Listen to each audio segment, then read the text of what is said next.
Hello everyone and welcome back to the channel. I am Abe with MysticGenMara.com, a small town mystic from the middle of Idaho. And tonight we are going to go through my series of Myth and Tarot, where we look at a mythological creature, and there's been several so far, but it is getting into the spooky season, so we're going into a little bit more of the spooky characters. And then we do a tarot reading at the end, as if said spooky character is sitting right in front of me. And tonight we are going to do one I've mentioned before in one other video, maybe two videos. And this is not a creature that a lot of people know about. I actually was unaware of this particular one until about 12 years ago when I read a book by Laurel K. Hamilton in the Mary Gentry series, and I linked the books below. And I think it's the third or fourth book where these creatures first make an appearance. I'd never heard of them before. She takes some liberties with the description, so, and I'll reference some of that later, but the actual creature is not quite like that. So we're going to start off and we're going to go over the creatures from the fairy, which are Redcaps. And before I go any further, if you're new here, hit the subscribe button, leave a comment below, like the video if this is the type of stuff that you enjoy, and yeah, you can comment, let me know suggestions for future creatures or beings for Myth and Tarot, or other topics that you're interested in. 20 years of experience, I've run across a lot, but there's always something new to learn. So, the Redcaps are also called the Powery, Redcombs, or Bloody Caps. I know them primarily as Redcaps, so that's what we'll go with for me. These are a creature of the fairy, as I said before, of the fae. And they are in the Unseelie Court. So if you're not sure what that is, you can go check out my other videos on the fairy. But they are not, because they're in the Unseelie, they're in the Unbeautiful Court. So they're not pretty to look at in the slightest. The other part is, not everything in the Unseelie is evil, it's just not pretty. But these creatures, the Redcaps, are actually evil creatures. They are malevolent from the get-go. I could not find in the primary line of the Redcaps, I could find nothing that said they were anything but nightmares and horrors. So in myth, they live in ruined castles around the Anglo-Saxon borderlands. They really like living where great battles took place. So there's probably several in the States. There's probably some little colonies of them in Mexico. Europe should be filled with them, to be honest with you. But they're everywhere. Anywhere there's been big battles. And why do they live there? We'll get to that. Where do these evil little creatures get the name Redcap? It is said that they would soak their hats in the blood of their vanquished enemies. These hats, thought in some circles to be made out of the skin of their victims, you can keep the hat if that's what it's made out of, but they they are very grotesque. And so these places where there's been big battles, they wouldn't have to do the killing themselves. They could just go soak their hats in the blood, and the blood would be like pouring rivers for days in some cases. So it was a fresh supply. And part of what makes them so terrifying is they'd put these blood-soaked hats dripping on their heads, and the blood would just pour down their face. It'd get matted in their hair. So other than their red, gooey, dripping hats, they are described in most of the stories as short and thick, usually appearing as an old elf, even though they are not old. So from very young ages, they still look like they're ancient. It might have something to do with their habits. They have long, skinny teeth, think nightmare teeth, and skinny fingers that are armed with hawk talons is the main myth. Red, fiery eyes, probably from all of the blood dripping in them. Grizzly, stringy hair matted with the blood that pours from the hat. They tend to wear iron boots, which is exceptionally rare for a creature of the fairy, because iron in particular and steel repel the fae, not so much these guys. They also like to carry a pike staff in the left hand, and I dug around, and almost every single source I could find said that if they carry a weapon, it's always in their left hand, so they're left-handed. Left-hand path? I don't know, but that was a little bit of an odd tidbit. Not sure why they emphasize it. It's just kind of what it was talking about. And they are thought to be a cousin of the goblin, but significantly more into blood and gore. So, as I mentioned before, I first heard about them in Laurel K. Hamilton's work, and she makes them significantly different, because this is generally what you would think and see if you were looking up redcaps. And they're between 3 and 4 feet tall. They're short little wicked creatures. And I couldn't find images depicting the way she had them described, but she would describe them between 4 and 9 feet tall, massive, muscular creatures. And I liked this aspect of how she described them. Is as long as their magic is healthy, their hats would naturally pour blood, and so that's the red. But when their magic is weak, then the blood stops and they have to go seeking other sources of blood. Again, that was kind of my introduction, so I was a little shocked to find out that the majority of the myths have them at being 4 feet tall. But it's interesting that in the way, I like how she twisted it a little bit to make because they are creatures of magic. When their magic is weak, the blood stops. When their magic is powerful, the blood flows. And they kind of live in a monarchy, so as long as the rulers have powerful magic, the rest of them will have their hats pouring the blood throughout their lives. So it is an interesting way of looking at it, but if you're okay with a lot of amorous activity and some very interesting ways of looking at the fae, the Mary Gentry books are amazing. A lot of swearing, fair amount of violence, and the amorous activities are not always kept in the bedroom, but just as a warning if you go that direction. But she does go through and describe the realm of the fae really cool. Again, takes liberties. She's a writer, that's what they do, but she really does just describe the Seelie and Unseelie courts quite well. Anyway, moving on. It is advised, I think I just heard thunder or something crashed out back. Anyway, it is advised to not stay in caves along the borderlands, or stay in the castle ruins, because it is said redcaps would hurl boulders at weary travelers who dared to rest in their domain. Of course they would.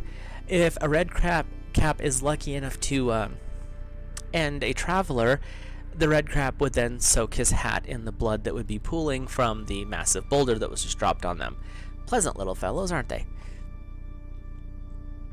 According to more modern lore, and modern as in the last 1500 years or so, to chase away a redcap, it is said that holding a crucifix and or reading scripture would chase them away in a ball of flames.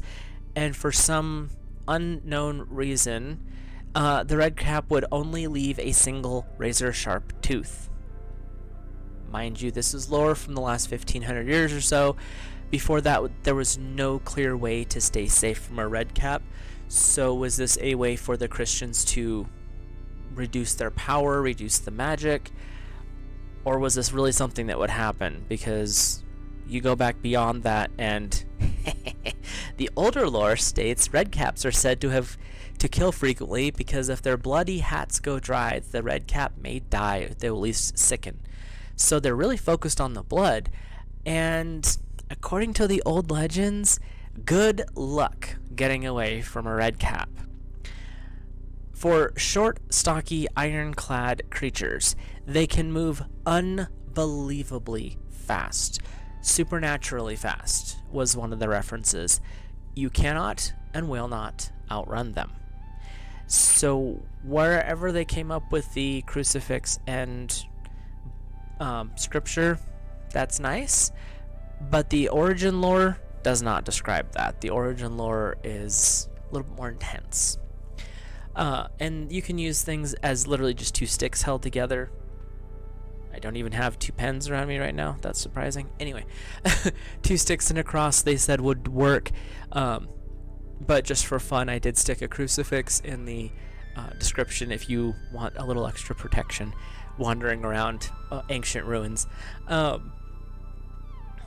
To see one is to be in an extremely dangerous position. I don't say this lightly. These are some of the few of the Fae that I really truthfully have no interest in ever seeing, meeting, or being around. Quietly and quickly leave the area. If you hear noise behind you, well, it was nice knowing you. Anyway, but they have been known to just sneak up on people as well, but they roam around these old castle ruins, these cave systems, especially around bloody areas where wars specifically, because there's so much blood, they feel like that's a good spot because people will come back there to end. So just as a heads up. And there are some other lore that is a little less spooky, so we'll end on a not so terrifying note. Let's see here, get my notes on the right page. The legends of a benign or downright helpful redcap do exist, just not of the very ancient notes. There's some side stories here. There is a legend in the land of Perthshire. I am horrible at some of those names, so apologies. That there is a redcap single that lives in the mountains near the town, and he offers blessings to those who see him, which is way better than the other legends. There's also, along with that legend, is he lives in a temple or a sort of monastery, and people would actually go just trying to catch a glimpse of him because they move faster than we normally can see. But to catch a glimpse, to actually be able to communicate with him, he will stop and he will talk to you. He will give you blessings, healing. Sometimes it's financial benefits, but he's kind of not a standard red cap. That's just what they call him because he happens to be wearing a red hat and he's short, which could just tie him into the goblin or the I just lost the other name. There's another short group of people, so he could be tied into that, but they call him a red cap in that area because that's what he wears, is a red hat. In another land, Dutch folklore sees them as similar to brownies, being friendly and helpful to the household, doing chores, and unlike a brownie, even if you acknowledge their existence, they're not going to leave in that respect. But if you've seen me talk about brownies, that's how this one Dutch folklore story goes, is that they're very, very friendly, very, very helpful. Yeah, I wouldn't call them a red cap just from every single version of their name. Powery, red comb, bloody cap, all of those are about their violence. So whichever one's in the Dutch folklore is not as old as the other stories, so we'll go with that. What is really interesting, or reveals just how terrifying these creatures are, is how little there is really known about these malevolent beings. It could be possible because to see one is to basically sign your own death warrant, which is a high likelihood in all honesty, but there's just not a lot out there about them. And the one thing that I do find interesting is they're not mentioned in a lot of the lore of the Fae, especially when it comes to metaphysical working with creatures from the Fae. most of the time when you work with the fairy, they will give you very detailed information about meditating or going out to meet sprites, the divas, the different members of the Seelie and Unseelie court. This one, they don't. And there's a good reason for that. They hate everybody but themselves, their own group. And if you, as a human, decide to make contact with them, I don't advise that. And most sources would advise against it as well, because they are that hateful and spiteful towards humanity. So the other thing is they tend to be nocturnal. Not always the case, but that is the generality here. So if you're roaming around castle ruins and caves and places where they might have been, where there's been a lot of death, it is advised to take at least a crucifix, hope and pray type thing.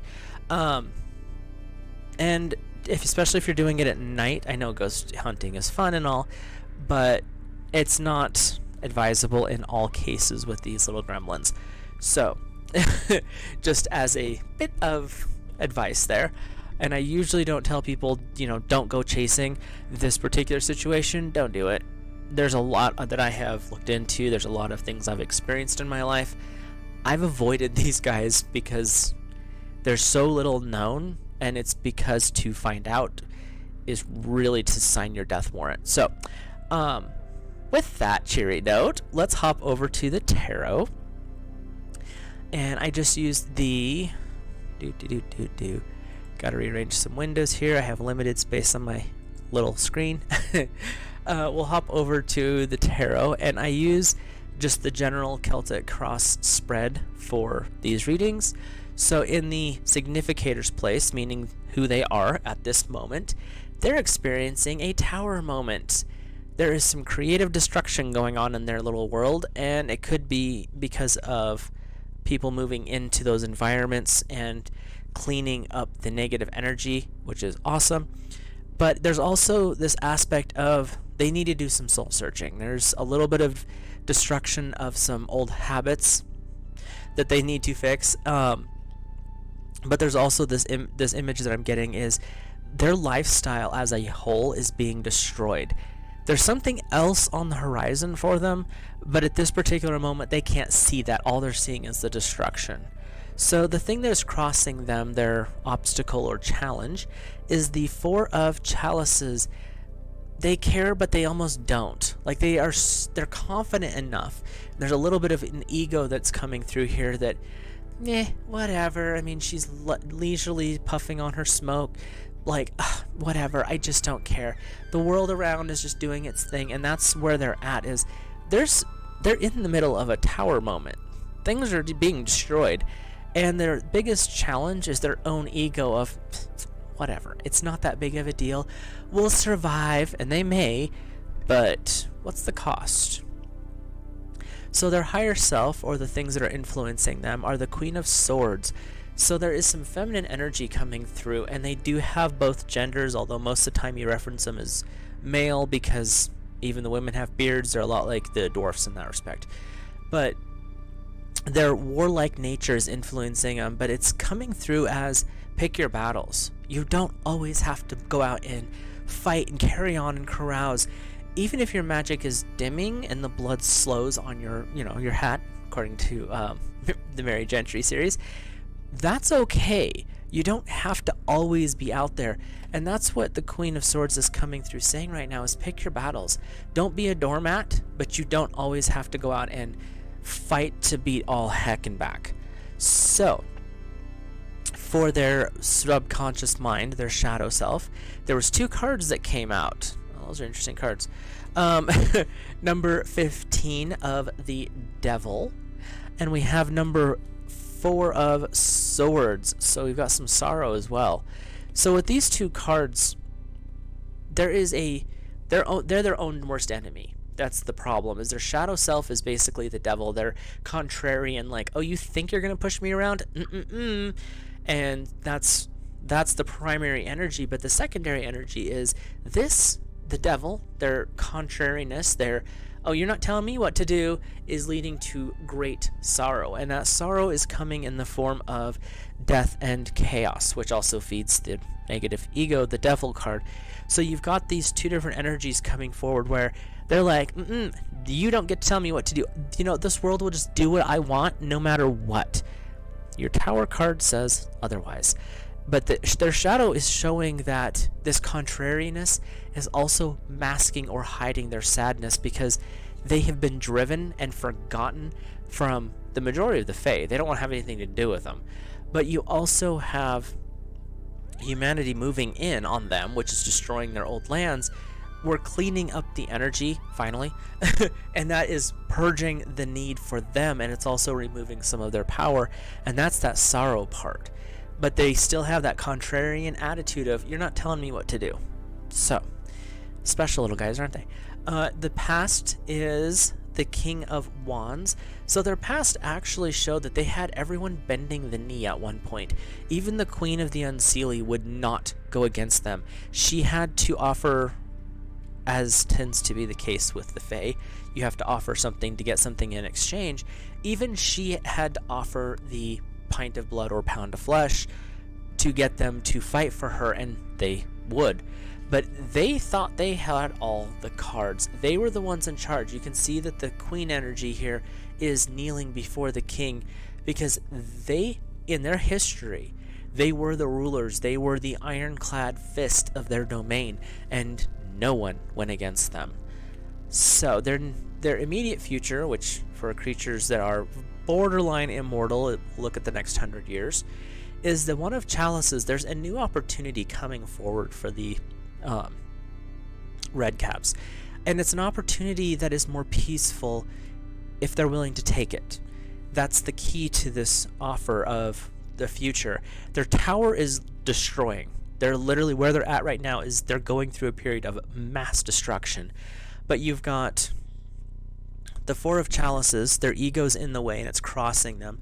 Their subconscious mind, they have the devil, which is leading to this massive sorrow.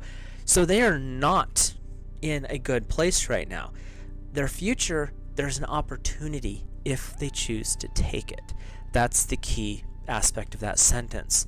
So let's look at their attitude. Where are they at? What are they feeling? How are they doing right now? Their attitude is, oops, gotta censor this card, is the Temperance card. So their attitude is really about filling up. They want to grow. They want to be able to spread, but there's a lot of pushback on them right now. So their attitude is this: what can we do to survive? What can we do to continue moving and expanding, or at least reproducing, hold our own lands? Because the Temperance is about finding balance. It's about making sure that you're taking care of yourself and taking care of the other person. And so for them, they have to find a new balance. Their attitude is they're starting to wake up to the fact that, oh crap, we don't have everything like we thought we did. So they're starting to get to the point where they're going to be able to find that balance, but it's not going to be an easy journey for them, especially when you've got these powerful cards going against them, and their own ego fighting them. So there's that. Their current environment is the world. They're not just trapped in one location, they're everywhere. They're all over the planet. Anywhere you've had blood, violence, and death, that's where they're at. But their environment is changing. The world, one of the big things is you have great offerings with the world, but it's also the reminder that there's no constant. Everything is in a state of flux and change. And that's where we have this feminine energy coming forward throughout this reading, and that's kind of their balancing factor, because the feminine energy tends to be a little bit more looking for peaceful aspects. And so they can have the world is what's coming forward if they're willing to tone down the violence just a little bit. So their hopes and their fears is the Moon. Their subconscious mind is warning them. It's been giving them the alert for a long time, and that's where their fears are coming from. That's where this sorrow's building up from in their subconscious, is because they've been being warned. that something has to change or they will be fading out of the Fae. They will fade out of existence and into the mere memories of myths and tales. But the moon also shows there's an alternative path. There's a path with the divine feminine. Again, we're bringing that aspect forward with this reading because their future is with the feminine. Their hopes and their fears are based in the feminine. The world will come to them if they can find, we'll fix this, balance with the feminine. So they have been so domineeringly powerful and strong for so many years that now it's time to try a gentler approach. But their fear is if they do that, then they won't be the people that they were. You're right, but the people you were are kind of terrifying. So the final outcome is the Two of Pentacles. They're not really sure what to do. They're in position to have this amazing future, but they're struggling with the changes that come along with it. It's really about their thinking. They're trying to decide, what is it? What is it that we should do? Should we attempt to try something a little different? Should we attempt to grow? Or should we just stay the same vile creatures and let the world dissolve us, basically? Because as the magic shifts from the fairy realm away from such vile bloody stories that they're associated with, and things are starting to clean up because there's been a lot of people who've done, peaceful rituals, putting souls to rest in these other areas. That's taking away their energy. That's taking away what feeds them. So they have that decision to make at this time, and that's their outcome is, what are you looking for? And it's very contemplative. They're thinking about it. They're starting to wake up to the fact that the old world is no longer what it was. Things are changing. So that's where we're at, and that's where we'll leave the unpleasantness of the Redcaps. Is they have some work to do if they want to continue to exist in the world in which we live today. So with that, we will hop off of here. If you enjoyed this video, please drop a like on the video. Hit the subscribe button if you're new, if you just found the channel, and comment down below if you have thoughts, questions. Even constructive criticism is good. We don't need to be rude. The world's rude enough as it is. So, and if you have any suggestions for future creature videos, something that you've heard about and don't know a lot about, or you're just kind of curious as to what a tarot reading would look like for one of these guys, like I said, drop it in the comments. With that, we will let you guys go. Have a great rest of your evening, and I will see you in the next video.